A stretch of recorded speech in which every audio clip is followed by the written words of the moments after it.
Brought to you by the You Run Podcast Network. What up, everyone? It's Ryan Wilson with You Gonna Eat That Crust podcast. Are you a fan of spine-chilling tales, creepy creatures, and all things horror? Listen to LK the Horror Nerd. He offers in-depth reviews of movies, books, and games, exclusive interviews, and chilling discussions. That's right, folks. Check out LK the Horror Nerd, another podcast on the You Run Podcast Network. Check it out, y'all.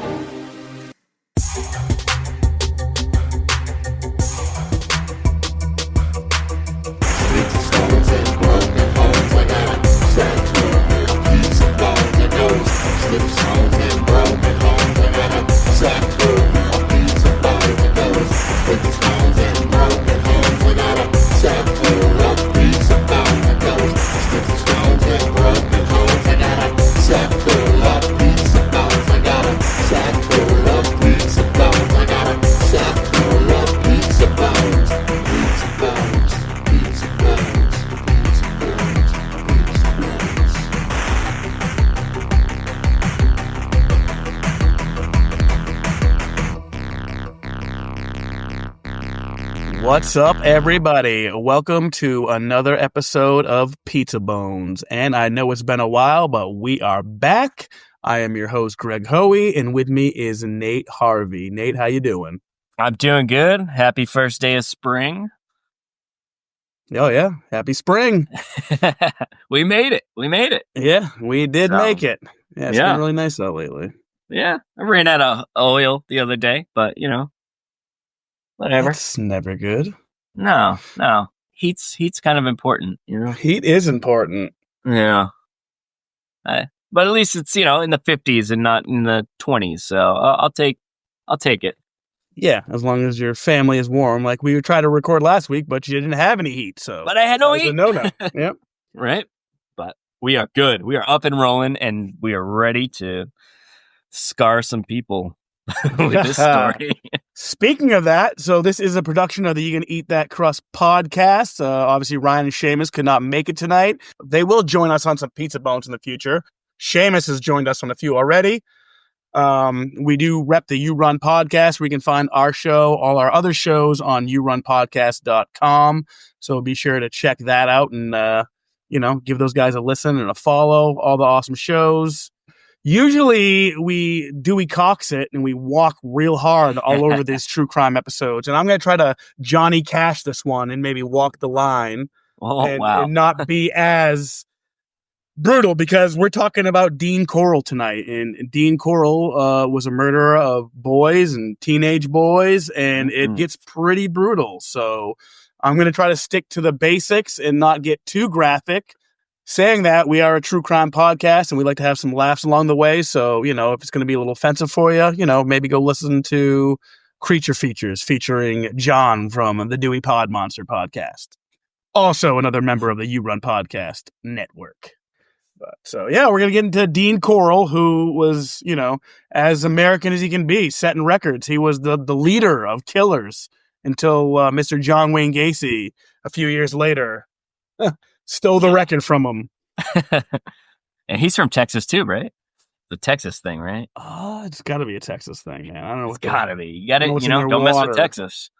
But speaking of Texas, Dean Corll was born on Christmas Eve, 1939, in Fort Wayne, Indiana. Oh, what a little Christmas present he is, huh? Oh, yeah. Oh, my God. Fucking send it back. I hope you kept the receipts on that. That is getting coal in your stocking for sure. Yeah. So he's born to Arnold Edwin Corll and Mary Robinson. And Dean Corll died August 10th, 1973 in Pasadena, Texas. So all the information that we have is basically coming from Mary, the mother. So it's, how credible is it? We don't know. Yeah, the source material. Yeah, exactly. Really biased.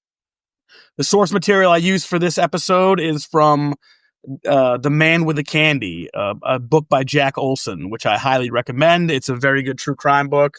I listened to it on audio. I must have listened to it like 3 or 4 times, and it is very sad and is very disturbing. So again, on that recommendation, like my friend Tracy Tracy, I don't recommend you reading this book. I can only imagine. I mean, this is a brutal case.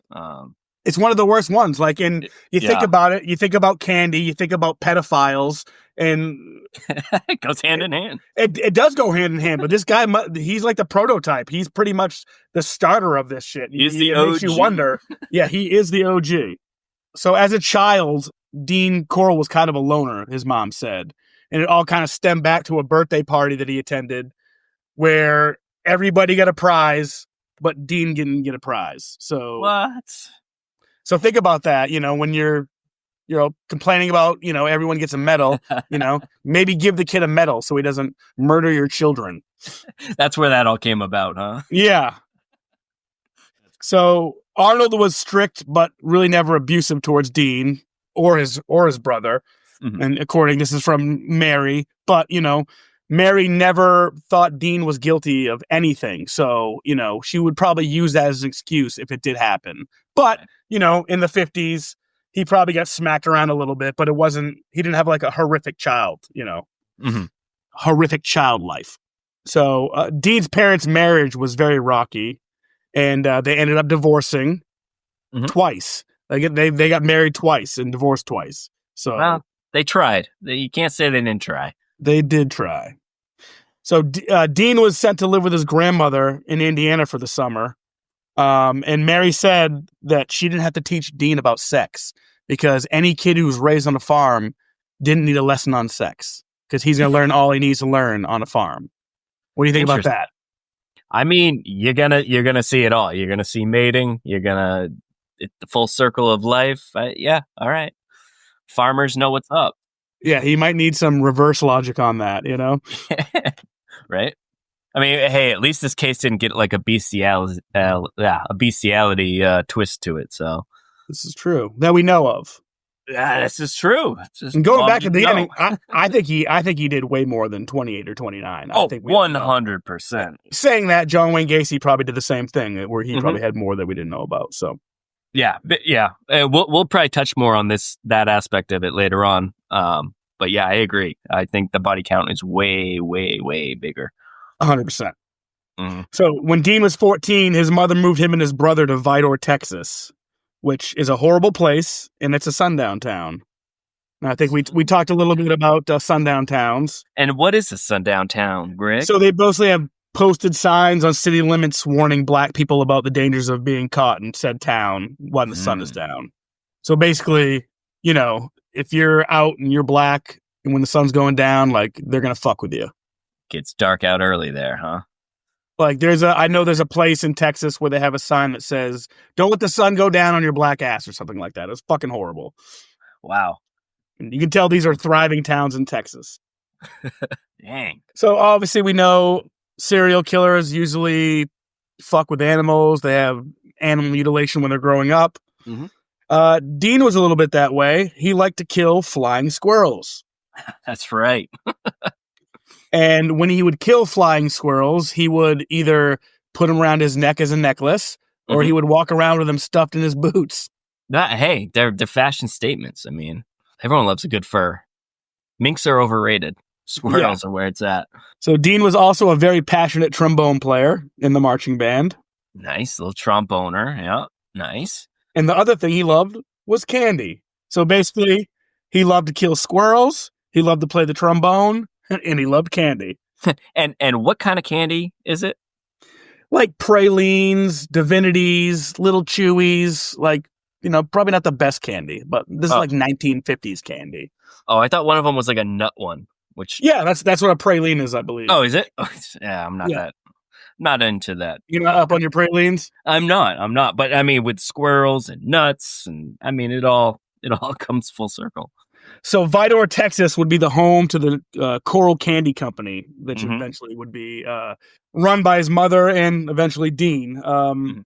During a time in the summer, Mary was home baking multiple pies, and a pecan salesman happened to swing by and noticed that Mary was kind of a frantic stay-at-home mother, and he kind of tried to take advantage of that and said, "Hey, have you ever thought selling candy? You should probably make and sell your own candy." Yeah. So she put the boys in the car, and they drove to Houston and bought a praline recipe for $50. Not bad. That's not a bad startup right there. Yep. And then soon, the Corll Candy Company was hatched. And, Dean eventually took over a lot of duties at the candy factory. He ran the machine, he packaged candies into boxes, and he delivered them.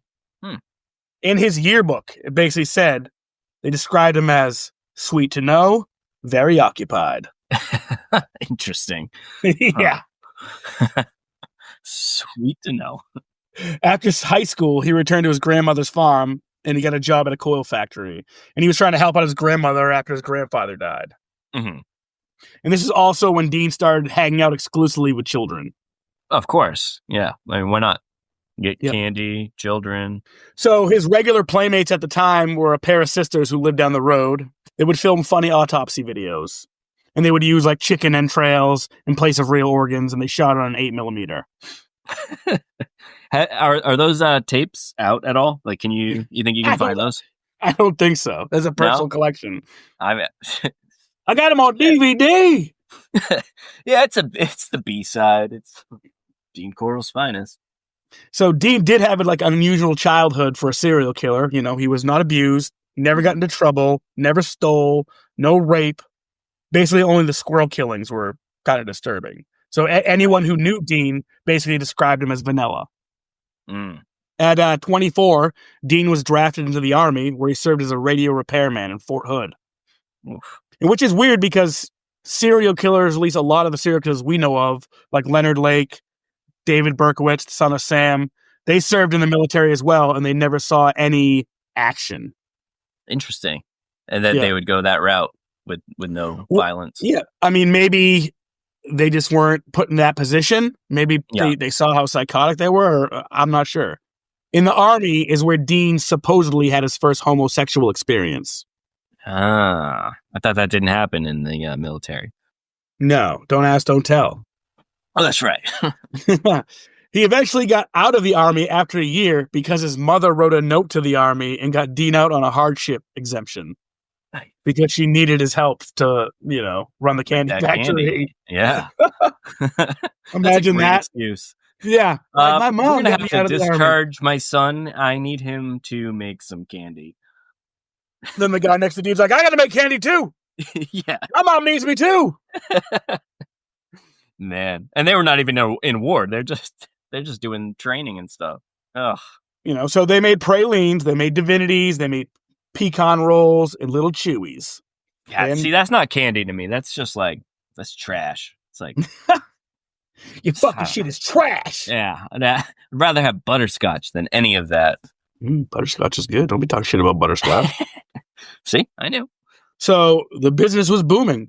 And Dean was great at what he did, making the candy and coming up with new recipes.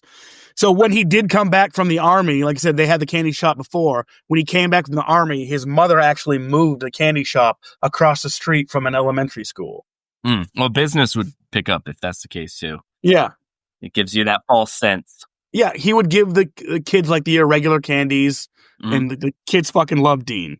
Oh, yeah. So eventually, some of his he knew a lot of his victims when they were 5 years old, and they just, so everybody grew up in this area. All I can picture is in Charlie and the Chocolate Factory, that the Candyman and all the kids come in. This is Dean Corll for me. Yeah, this is the rated R version. Yes, yeah, it gets bad, but this is where we start. Yeah, so people always thought Dean was just a nice guy. Everyone kind of knew he would love to hang out with children. He would light up and kind of get giddy when he was around kids. But they thought of him as a scoutmaster, as a baseball coach. Yep, that makes sense. Like I said, the store was located across from the elementary school, and Dean would give out all the irregular candy to kids for free. Mm-hmm. Eventually, he would put a pool table in the back of the candy store. Mm-hmm. Gotta get the kids to come hang out and play. Yep. So basically, created a constant flow of kids and young teenagers. Mm-hmm. Who, would come and play pool and hang out. Yeah. And the people at the factory kind of noticed that Dean was not into girls. He was just so giddy around kids. Male children. Yep. And Dean soon bought an Econoline van, a big white van. You know, A van, the ones they warn you about. Yeah. Don't take And his literally candy to said free strangers. candy on the side of it. Exactly. So, you know, like I said, the factory was starting to fill with teenage boys, and most of the kids would work there. Like, just because they were hanging out playing pool, a lot of them get a job there. And nobody ever reported any wrongdoings or shenanigans, except for an employee named Jimmy. And Jimmy basically just said he never wanted to work alone with Dean, but he really never gave a reason. And anytime they asked him, he would just kind of put his head down and just reluctantly go work with Dean alone. Dean did have a temper, though. And anytime he would get angry, he would retreat to what is known as the pouting room. Yeah, the pouting room. And no one knew what he did back there to calm himself down. But he would go in super angry and red face, and then he'd come out all smiles again. Did anyone else go into the pouting room? Yeah, people would go into the pouting room. He had like cement bags in there and plastic wrap in there and really sketchy shit. But people never really said anything because he also started to have a passion for digging. Okay. Yeah. Okay. All right. So he first dug up his pouting room. Well, that's what I was gonna say. Did he like take up the floor and start digging in there? Yep, he did. Okay. He poured, boarded it up. Then he poured cement over it, and he would always dig at night. And so they also shared a candy store with this lady who was like a candy apple person.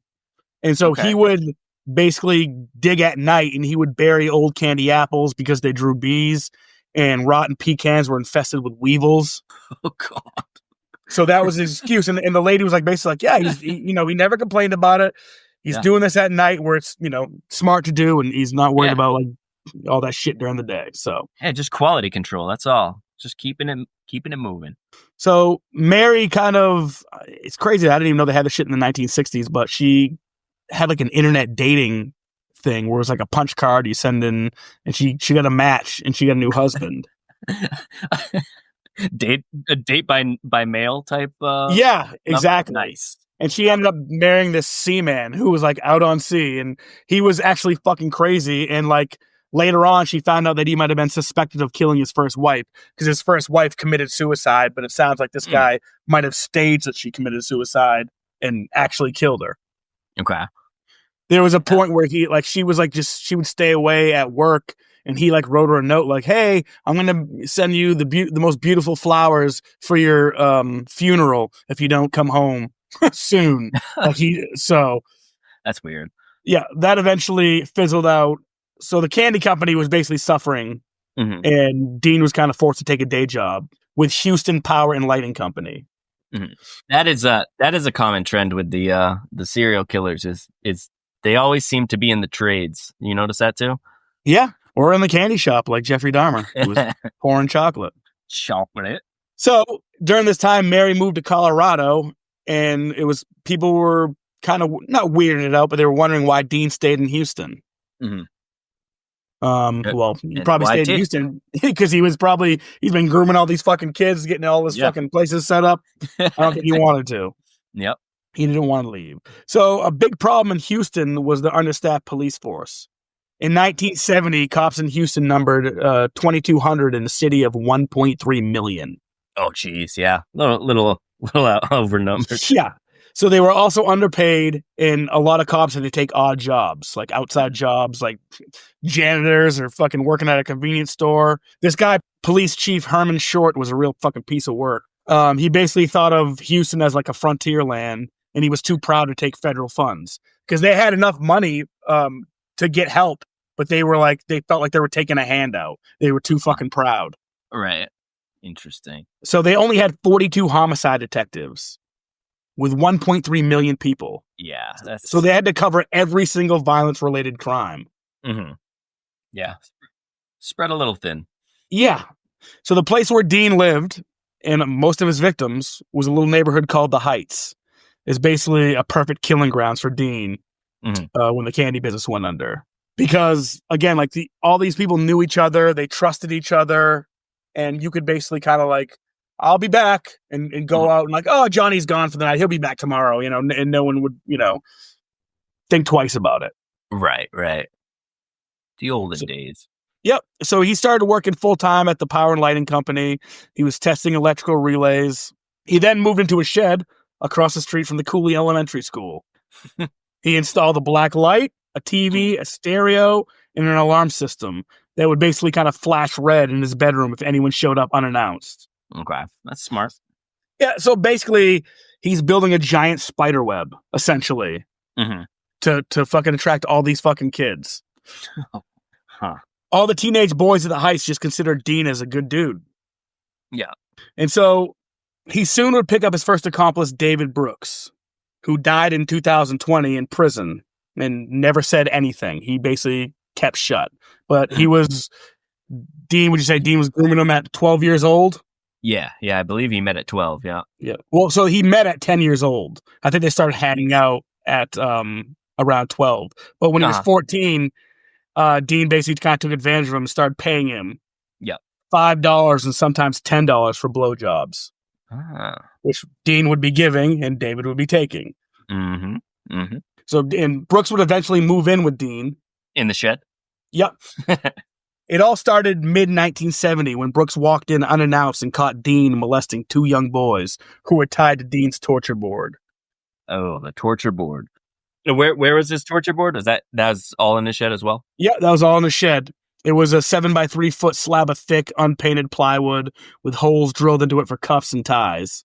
Oh, only the finest. Yeah. So Dean told Brooks he was part of a child pornography ring, saying he was being paid to produce child porn.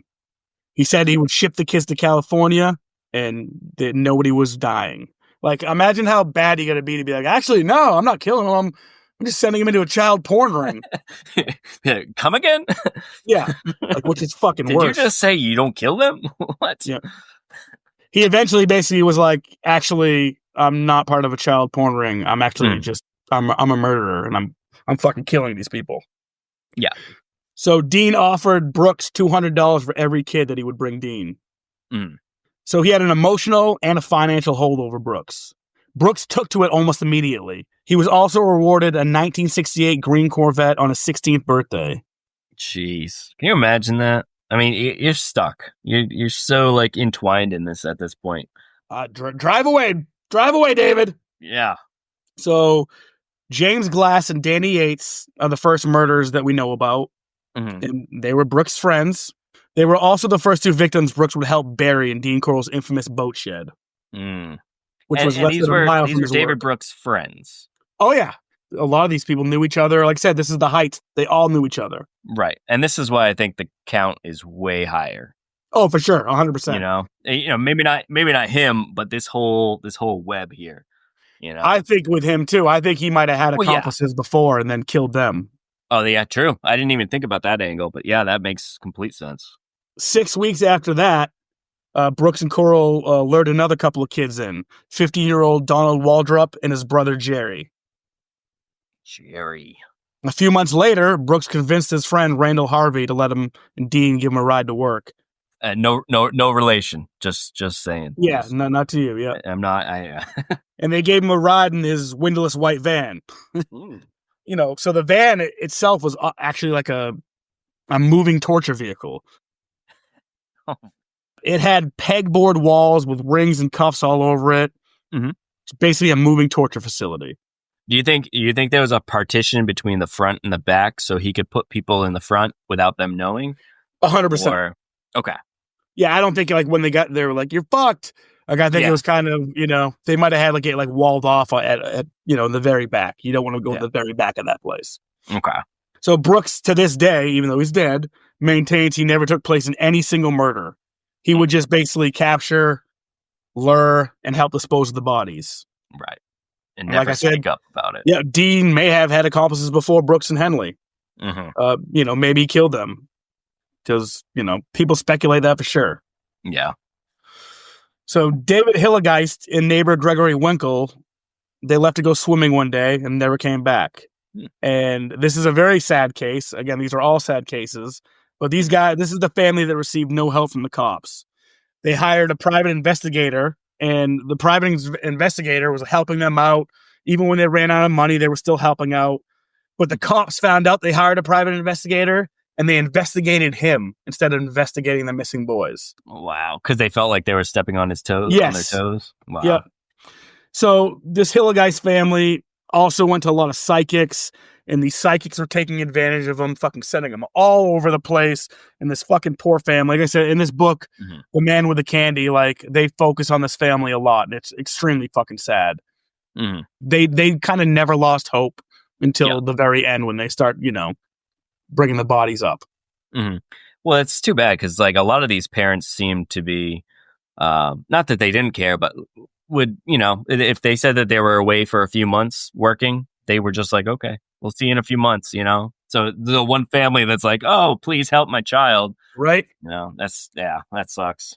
Yeah, so a lot of these families were poor, and when their kid went missing, they're in a way, or like their kid's like, hey, I'm fucking working in Virginia, unloading trucks. They were like, oh, okay, sweet. He's taking care of himself. That's one less kid we have to worry about. Right. Just can't even imagine that, just being in that time frame and just letting your kids be like that. Yeah. It's fucking wild. Yeah, so the Hill Guys family went to 6 different psychics. And Gregory Winkle will be the first of the two candy employees to die by the hand of Dean. All right, so this guy, his second accomplice, Elmer Wayne Henley Jr. All right, Elmer. This guy's on Mindhunter as well, too. Portrayed nice. As. Yeah, this dude's a piece of shit. Because unlike David Brooks, who would not say a thing and was just kept his mouth shut all the way till he died, this dude fucking just sings like a fucking canary. He is just ready to talk. I actually felt bad for his mother because he calls his mom in the book and talks to the mom, and the mom is very caring, and because they all know Dean. Like when he calls up and basically tells them, spoiler alert, hey, I killed Dean. Yeah, she's just like, she can't believe it. She knows that her kid is fucked and going to jail, and you can feel the pain in her voice when she's talking. It's pretty fucking brutal. So I kind of feel bad for her. Damn. So Wayne Henley Jr. was almost killed, but at the last second, Dean decided, like, hey, I can use Wayne. Like, these kids like Wayne. Wayne's popular. He knows all the kids, where most of the other kids think David Brooks is basically a fucking asshole. Right. Like, David Brooks is a piece of shit. So was David Brooks kind of on his way out in the sense of, he just wasn't up to par, wasn't getting the... No, not necessarily. Like, they were boys, and like, I mean, he definitely gets suspicious of David Brooks towards the end. But no, he just wanted another accomplice. And like I said, people thought David Brooks was kind of an asshole. People like Wayne Henley. He was like this little fucking drunk. He always got drunk. He was a fucking abusive. His dad was an abusive drunk, and he was an insanely bad alcoholic. Fucking Wayne Henley as a kid. Apple doesn't fall far from the tree. Yep. So he would, he had a few brushes with the law. He liked to drink. He liked to smoke. Loved to smoke weed, and he loved to huff.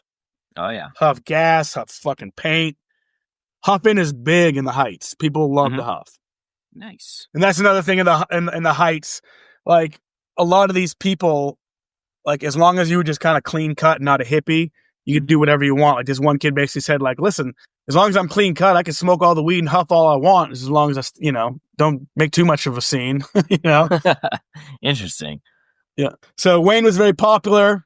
He was an extreme teenage drunk. When Dean came to him with the idea, Wayne hesitated at first to work for him and bring him boys, but he eventually went with it. And so 17-year-old Willard Branch would be Henley's first lure for Dean. Okay. And they tricked Willard into playing the handcuff game. That'll get you. Yeah, and that's essentially what John Wayne Gacy would do. He would do he would take us handcuffs off, had the key on him, and then he'd be like, oh, see if you can do it. It was like the rope trick, he would call it. Yeah. And that's what these guys would do. They would have the key, unlock it, like, oh, look. And then fucking, Nate would be like, oh, I could do that, man. Let me try. Wait. These cuffs are a little tight. What's going on? Why am I strapped to this board?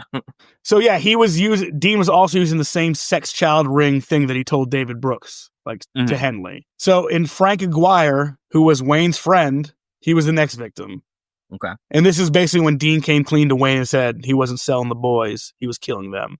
And you remember that boy I took who was your buddy last year? Yeah, I killed him too. He's dead. Yeah.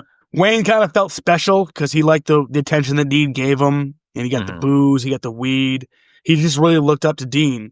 One big thing that you never mentioned around Dean was the trombone and his age. So when Dean turned 30, he had like a quarter-life crisis. Okay. As a pedophile, he was obsessed with being young. and he hated when people brought up his age. Huh. So, if you brought up his age, he would get extremely fucking pissed. Now, what about the trombone? Yeah, he would get mad if you brought up the trombone too. I don't know if it's because it's like a sucking thing. It goes along with what he would eventually do, but all right. Yeah. That's an answer. Yeah. He was an aggressive trombone player. Oh, yeah.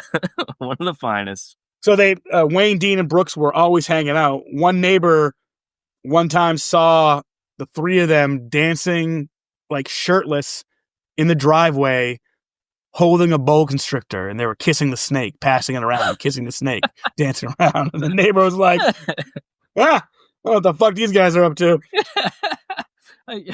Oh, man, I can't imagine looking at that, like just seeing my neighbors doing that. Right? So they started making the victims eventually write letters, and they would force them to write these letters. Right. To their parents, basically saying like, hey, I got jobs. I'll be back in a few months. Mm-hmm. And it definitely threw some parents off. Again, the police work in the olden days, police work wasn't great. Still not great today. Right.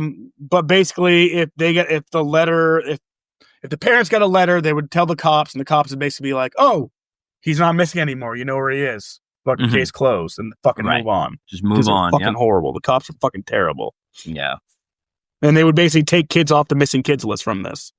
That's crazy. That's all you had to do. Just write a letter. Done. So the kills were basically a gunshot or strangulation. Of course, after being tortured, some kids were tortured for fucking days. One kid was accidentally shot in the jaw, and he bled out as he was tortured for hours. Oh, shot in the jaw. Feeling bad, David Brooks took a kid away from a party one time, and he dropped him off at his house, and the kid looked at him and said, hey, I want to go party with Dean. I want to go back. And David Brooks like, nah, you're fine here. You don't want to go party with Dean, because Brooks was kind of having he was having second thoughts about this. Right. And the kid eventually would not let go, so he basically just took the kid back to the party, and of course the boy was fucking killed and tortured. Mm-hmm. Was that one of his later kills? I believe so. I mean, also you got to think this is a 3-year span. This is fucking nuts. Exactly. Yep. It's I just didn't know if he was starting to get like a moral compass and be like, no, don't go. I know it's going to happen. Don't go. Well, so eventually he would knock up his girlfriend and move first, David Brooks. So David Brooks moved away. Mm-hmm. And, again, I'm sure that's probably why Dean started getting a little bit paranoid. Yeah, I was going to say, what does Dean feel about that with his boy gone? Right. So this is a warning for anybody who has, issues with some graphic stuff. So, if you want to fast forward like a minute, I would do that. Because when police eventually went to Dean's shed, they found an 18-inch double dildo. They found extremely thin glass rods. Oh, yeah. They would shove these glass thin rods up the urethra and snap them off. Yeah, that one was the one that put me over on this case. Yeah. That kill. I literally said something in the car. I was like, ugh! Yeah. And that's I can't even. Yeah, I don't even want to think about it. Moving on. So Dean did date. He dated a girl named Betty Hawkins for 5 years, who also never believed Dean was a killer. She said she had kids. She said they had free reign of his house, and Dean never was sketchy about them going anywhere, and they went all over the place. And she would stop by unexpectedly and never saw anything suspicious or anything like that. And she never thought he was gay at all, then, huh? Well, so they never had sex. He would say he wasn't ready, and he would always say I want to wait till we're married, kind of using that excuse. Mm-hmm. But saying that, he told her he wanted to move to Boulder, closer to his mom. Mm-hmm. And he told Betty that he wasn't ready to have her move there with him, but he would eventually. But he said, whatever you do, don't tell David Brooks I'm leaving. Whatever you do, don't tell David. Interesting. She noticed weeks leading to his death, Dean began to drink a lot more. Mm-hmm. He was never much of a drinker, but now all of a sudden he was drinking all the time. Mm-hmm. Like I said, David Brooks had gotten married and moved away. But on August 8th, 1973, Dean would get his final boy. And this is all because of a girl named Rhonda Williams. Yeah. Who, if you remember Frank Aguirre, Rhonda was Frank Aguirre's ex-fiance. Okay. And Wayne Henley is the one who kind of brought Frank in. Mhm. And Wayne Henley was kind of in love with Rhonda. He was kind of trying to date her. Yeah. So Tim Curley, Wayne Henley, and Rhonda Williams showed up at Dean's door at 3 a.m. And Dean was not happy at all. Yeah, you can't bring a girl there. He was so pissed that he's like, "You brought a girl? You ruined everything." It's a He-Man woman haters club. Yeah. So he got fucking pissed off. He was extremely mad about that. He eventually calmed down and he gave him some paint to huff. Yep. Huff this. So they all passed out. Wayne was last to pass out because Wayne had a high tolerance.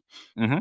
When Wayne woke up, Dean was pointing a gun at him, and Rhonda and Tim Curley were already tied up. He talked his way out of it, just quick talk, reminisced about how they were friends, and said, I'm not trying to screw you over. I'll help you kill these two. Just, untie me. So Dean put the gun on the desk, and he believed Wayne, and he untied him. So Dean just starts taking off his clothes, and he tells, Wayne, hey, work on her, get her naked or do something to her. Obviously, he didn't want to get her naked. He doesn't want to see that shit. So Wayne eventually just picked up the gun and pointed at a naked Dean.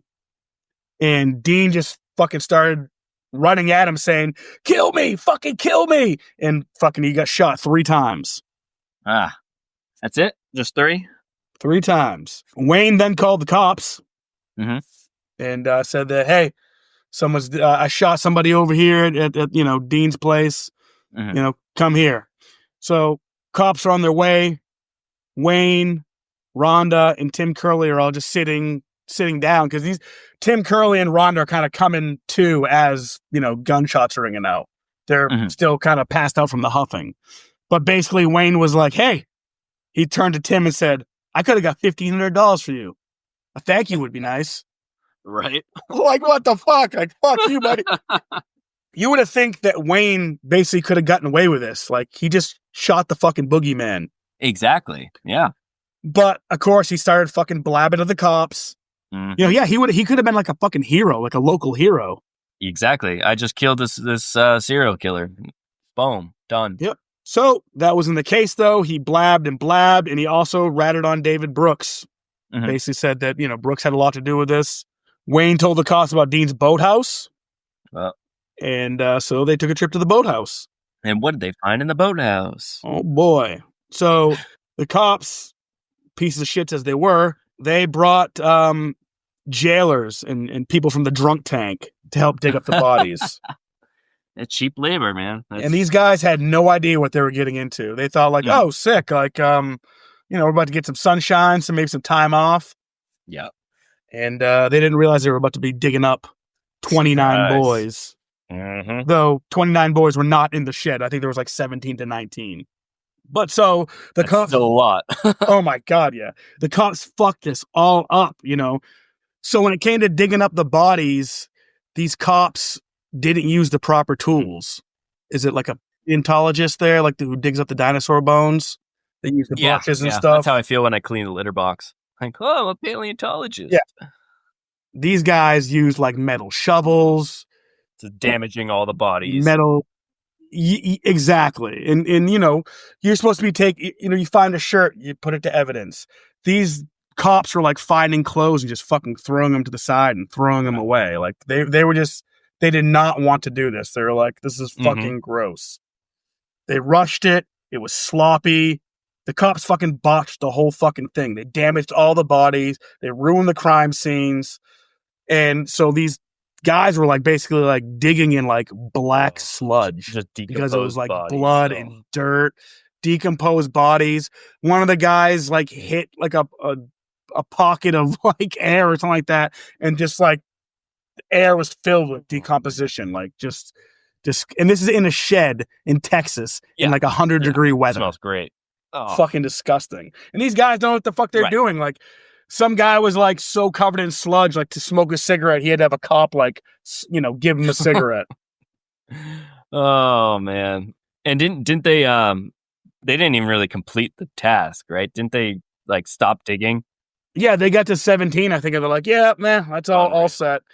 And Dean, like, they talked to the owner of the property, and she was saying that Dean was like asking about another boathouse, like to get more space, because he was always in there. People always saw him, Wayne, and David Brooks carry things in and never carry things out. And there was also a lot of dogs that were always around the shed. Oh, like stray dogs and stuff? Yeah. Like stray dogs, yeah. That's funny. But, like, you know, people like the Hilligeist family, you know, they eventually found like their son, and like they got the news they feared they were going to get. Like a lot of these families just thought their kids run away, and they were like accepting of that. And then to find out later, like, oh, actually, you know, so it was very sad, very brutal. It sucks that Dean, you know, got killed before any kind of trial or any kind of talk with him. Right. You think he would have confessed? I don't know. It's a good question. I mean, they probably would have had him dead to rights, or actually, you know, there's multiple accomplices, so they were probably tripping over each other, you know, to, hey, he did it. No, he did it. Well, you know, so Elmer Wayne Headley is 68 years old right now. He's got life in prison. David Brooks died May 28th, 2020. He also had life in prison. Never talked. The mom, to this day, a lot of this information we got on Dean was from the mom, because the father and like the brother like would not speak about anything. They kept their mouth shut completely. So the mother still never thought Dean was gay. She went to like psychics, and the psychics basically said, there's no way Dean could be gay because he was born in this, you know, so like you get all sorts of bullshit excuses and shit.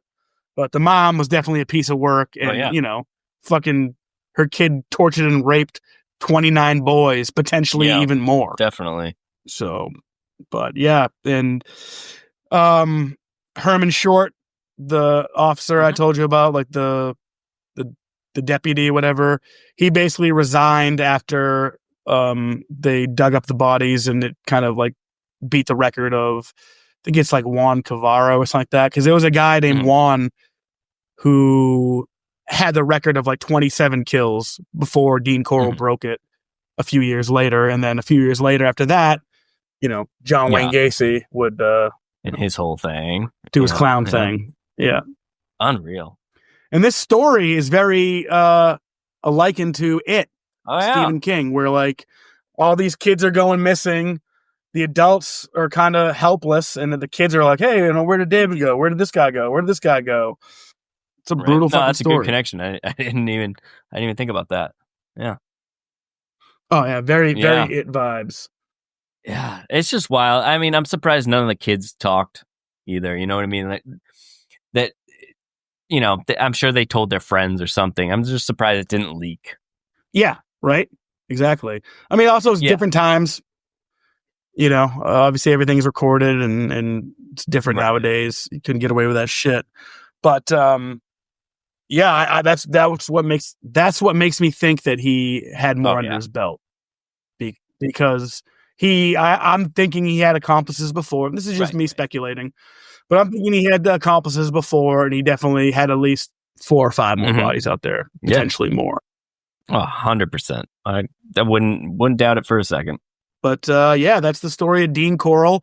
A lot of people really don't know Dean Corll, and they should, because he's he's a prolific serial killer, and he's pretty intense. Yeah, I didn't know about him until you sent it to me, but yeah, it's fucking wild. It's so disturbing, and I'm surprised it doesn't have more hype. Yep. And I definitely would recommend The Man with the Candy. It's a great book. Again, it's very sad, but it just paints a good picture. It's just like the landscape of Houston, and like the author's really good, does a really good job describing everything. And it's not super, super graphic, minus, you know, the stuff I warn people about. So, oh, that is graphic. And if you're still with us, thanks for sticking with us. Tell them what they've won, Greg. They won another episode of Pizza Bones. Well, I'll put up a poll tonight, and maybe I'll keep it lighter. But no, we don't want light. We want madness. I want to keep people from sleeping at night. Yeah. You have anything else to tell the people? No. But I would like to compliment you guys. You guys have had some really great episodes on You Gonna Eat That Crust, you and Ryan and Seamus. Thank you. and the new venture with Justin from Pop Culture Reflections. Very good. Thank you. I've thoroughly enjoyed listening to that. So keep it up. Guys. Awesome. That's awesome. And you've done some killer episodes no yourself, pun intended. whether it be on Pizza Bones or joining Justin in Pop Culture Reflections, which I can't wait for that new episode that's going to be coming soon. That's going to be a fun one. Yeah. Yeah.